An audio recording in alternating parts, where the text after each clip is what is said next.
হ্যাঁ চাচা এখন আর প্রশ্ন করবো না। হ্যাঁ তার প্রতি কি মায়া, ঘটনা কি? আমার যে এতগুলা প্রশ্ন করলো তখন তো কিছু কইলেন না।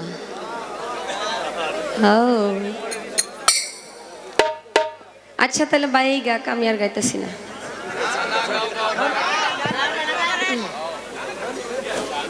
প্রেমে কি জানি কয়, আচ্ছা একটা বিচ্ছেদ গাই নাকি বাবা, ভাব বিচ্ছেদ। অনেক কথা বলেছি বাবা, আর পালা করতে গিয়ে অনেক কথা বলতে হয়। সত্যিকার অর্থে আপনাদের সামনে কথা বলবো, যা জানাবো তা আপনারা, আমি বললাম না যে শিল্পী হিসেবে দেখলে অনেক ভুল আমাদের দেখবেন। আমরা তো আপনাদের সন্তান সমতুল্য, কি বা জানি কি বা বলবো। আমার মনে হয় পালা গান আর সামনের দিকে যাবে না। তো আমি এটাই বলবো, হ্যাঁ পালা গান একটা করে থাকবে, এরপর একটা ভাব বিচ্ছেদ থাকবে। ছোট্ট করে খালি একটু দাঁড়াবে তো উনি। আমি ভাব বিচ্ছেদ গাওয়ার আগে ছোট্ট করে একটা কথা একটু বলবো। নবী করিম সাল্লাল্লাহু আলাইহি ওয়াসাল্লাম, উনি আমরা সবাই জানি 570 হিজরি 12ই রবিউল আউয়াল দুনিয়াতে আবির্ভাব ঘটেছে। কিন্তু এর একটা হাকিকত আছে, 9ই রবিউল আউয়াল আমার মায়ার নবী দুনিয়াতে আগমন করেন, তার পবিত্র আবির্ভাব ঘটে, কিন্তু প্রকাশ হয়েছে 12ই রবিউল আউয়াল। এসেছেন শুক্রবার দিন, প্রচার হয়েছে সোমবার দিন। আমার একটু জানা দরকার, আপনি একটু বলবেন উনি 3 দিন কোথায় ছিলেন? 3 দিন কোথায় ছিলেন? যখন দুনিয়াতে কেউ আসেন, আমার আল্লাহ নবী তো ভিন্ন জিনিস।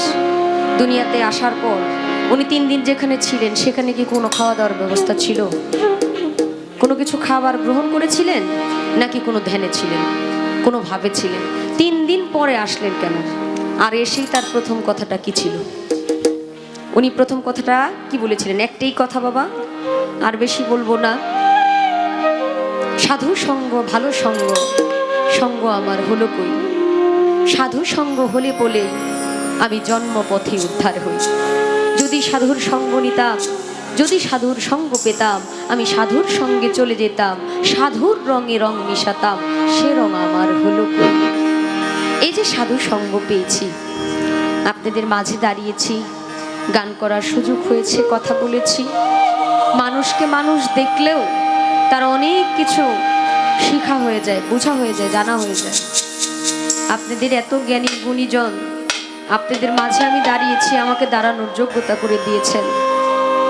আমি কি আমল করেছি, কি কর্ম করেছি আমি জানি না, কিন্তু এটা শুনেছি গুরুজনদের মুখে, যে যেমন আচরণ করবে তার নাকি আবার ওইভাবেই আসতে হবে। এই মানব কুল বড় কঠিন কুল, অনেক কষ্টের পরে মানুষ মানব কুল পায়। আমি কি এই মানব কুল আর পাবো? যদি আমি এই মানব কুল পাই, তবে যেন এই সাধু সঙ্গ পাই, তবে যেন আমি জয়নাল সার সঙ্গ পাই, তবে যেন আমি আমার বাজান শামসুচানের সঙ্গ পাই, আপনাদের সঙ্গ পাই। কারণ এই ক্ষণিক সময়ে, এই অল্প সময়ে এই প্রেম ভালোবাসা মহব্বত করে সেবা করে আসলেই অতৃপ্ত প্রাণটা ভরে নাই। যদি অনন্তকাল ভালোবাসতে পারতাম, অনন্তকাল সাধুসঙ্গ করতে পারতাম। শুনেছি সাধুসঙ্গ করলে দাঁড়িয়ে আছে সে দাঁড়াই থাকবে, তার বসার আর সুযোগ নাই। যে বসে আছে সে বসেই থাকবে, কেউ ডাকলেও সে শুনবে না। সে রাস্তা দিয়ে যাচ্ছে, যেতেই থাকবে, সে আর পিছন দিকে তাকাবে না। তো আসলে সেই সাধু সঙ্গ যদি পেতাম, মালিকের কাছে, আমার মনিবের কাছে একটাই চাওয়া, একটাই আকুল আবেদন, আমি একটা দরখাস্ত দিয়ে রাখলাম, মাওলা আমি যদি আবার দুনিয়াতে আসি, তবে যেন এই সাধু সঙ্গ পাই।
যেন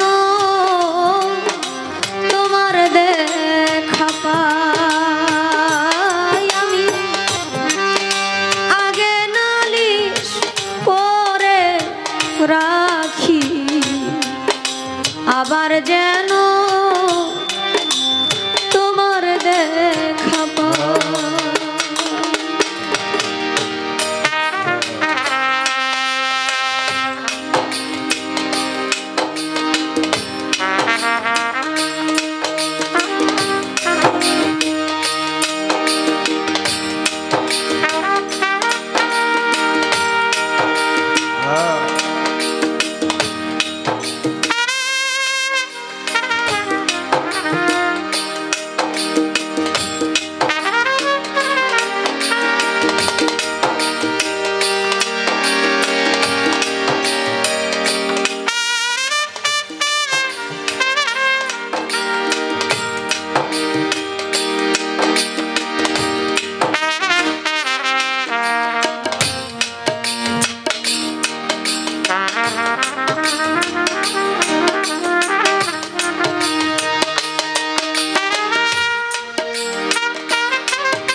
বন্ধু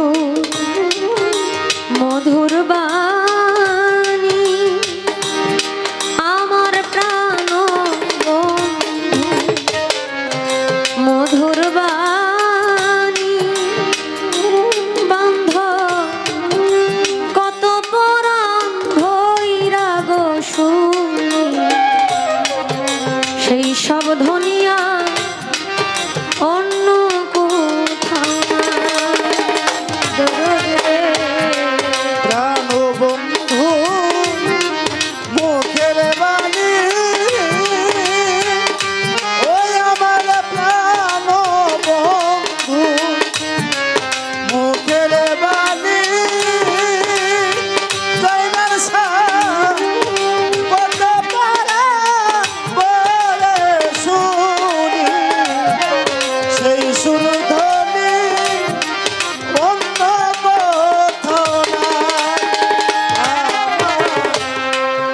প্রাণবন্ধু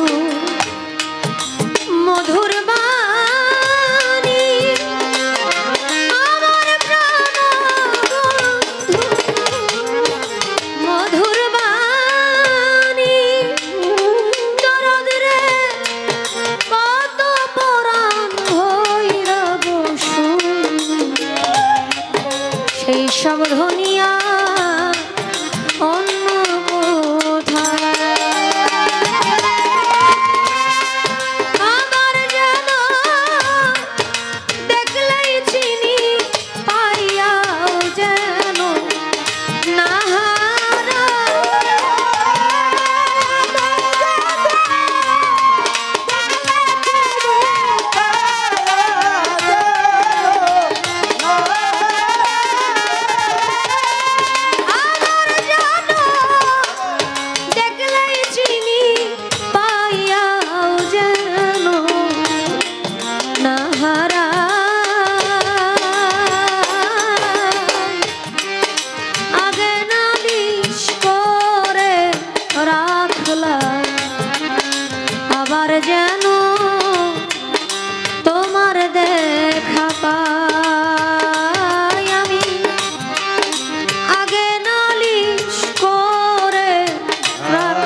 এই জীবনে দরদি তোমায় লই,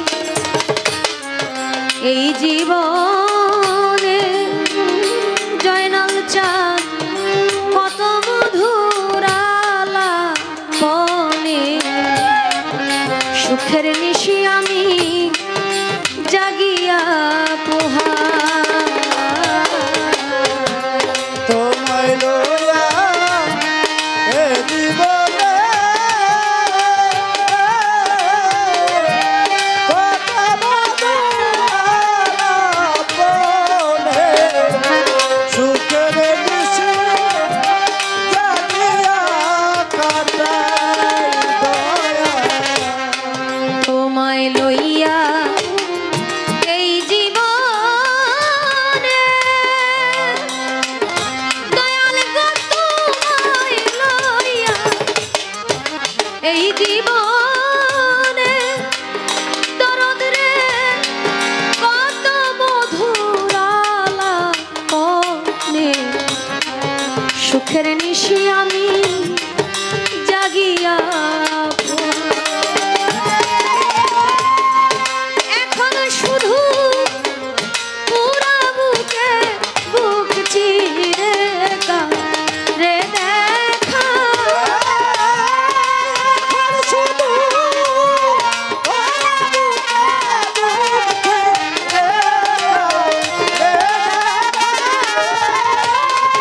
এখন শুধু পুরা বুকে বুক চিরে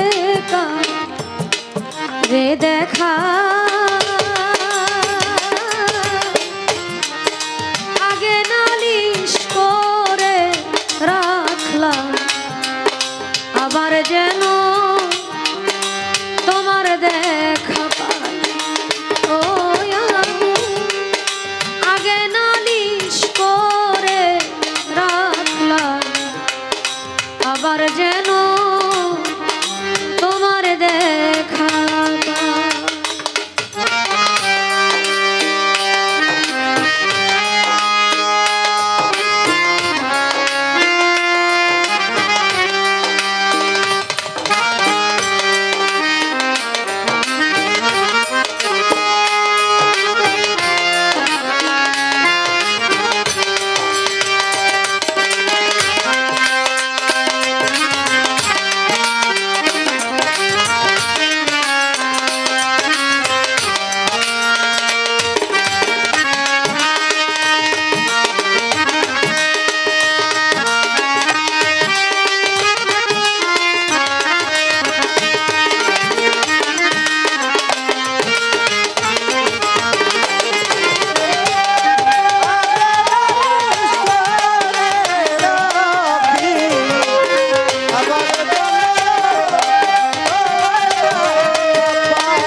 আগে আমি রাখলাম বলে লইয়া যাইও তোমার সময় হইলে, যার তার শোনে আমি কেমন করে, আগে আমি রাখলাম বলে লইয়া যাইও তোমার সময় হইলে, যার তার শোনে আমি কেমন করে যাই। আসলে গানেই কথা, কথাই গান। যদিও আপনাদের ভাবের বিঘ্নতা ঘটাচ্ছি আমি, দয়ালের দয়া ছাড়া কেউ একটু চলতে পারে না, তার বিশেষ দয়ার প্রয়োজন। ওই দয়া থেকে বঞ্চিত হলে কেউ ইচ্ছে করলেও চলতে পারে না। যদিও হাসি রং করে একটু খামখেয়ালি ভাবে জহির পাগলা একটা কথা বলেছে, কথাটা হৃদয়ে দাগ কেটেছে। বলেছে মিডিয়াকে ভয় পান, গানের জগৎ ছেড়ে দিলেই তো পারেন। আসলে গান ছেড়ে দিলেই তো পারেন, এই কথা বলছে। গান কিন্তু ছাড়ার জিনিস না বাবা, যার রক্তের সাথে মিশে গেছে গান, সে গান ছাড়তে পারবে না, এই জগৎটা ছেড়ে দিতে পারে।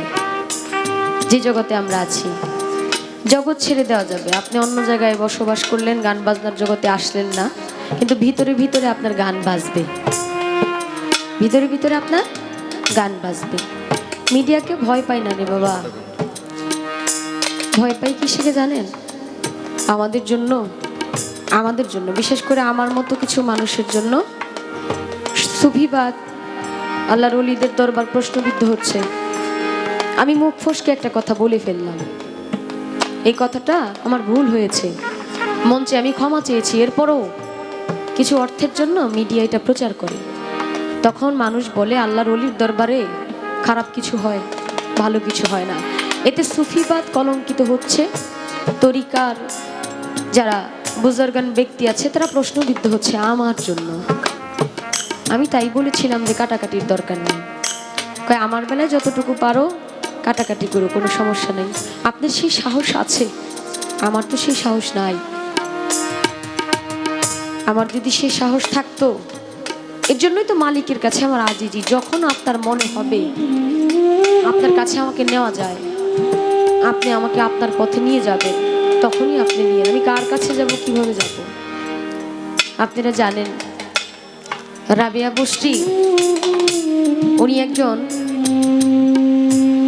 ভালো মহিলা ছিলেন, অনেক আমল করতেন, উনি আম্বিয়া ছিলেন, খুব জ্ঞানী মহিলা ছিলেন। উনি আল্লাহর এত ইবাদত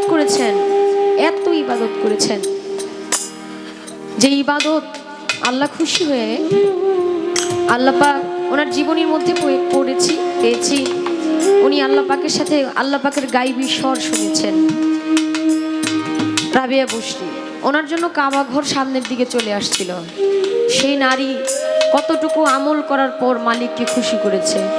আমি যে বলবো আমি আমার মালিককে ভালোবাসি, মালিক যদি বলে আমাকে চিনে না, তখন আমার মুখ আছে কথা বলার?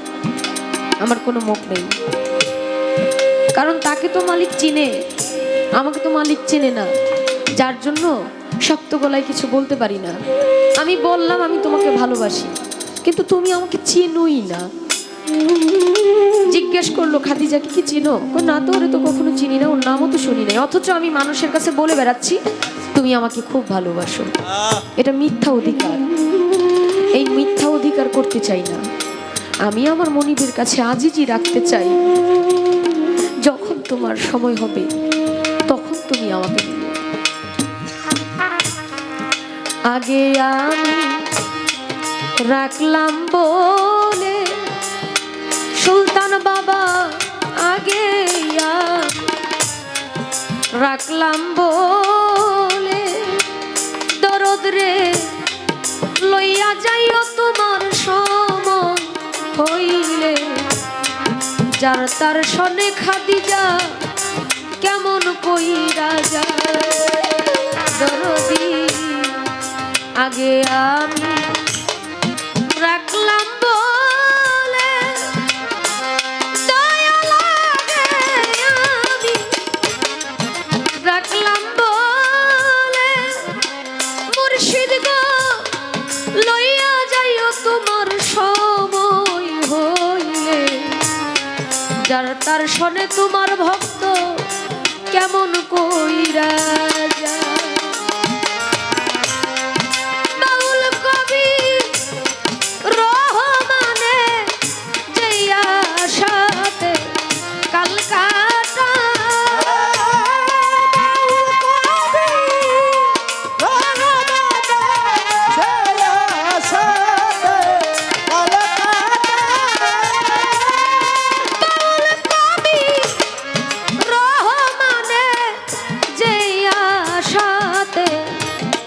কালকাটা আগে নালিশ করে রাখলাম, আবার যেন তোমার দেখা পাই।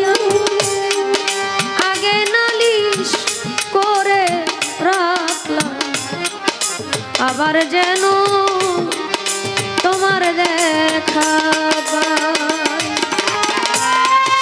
তোমার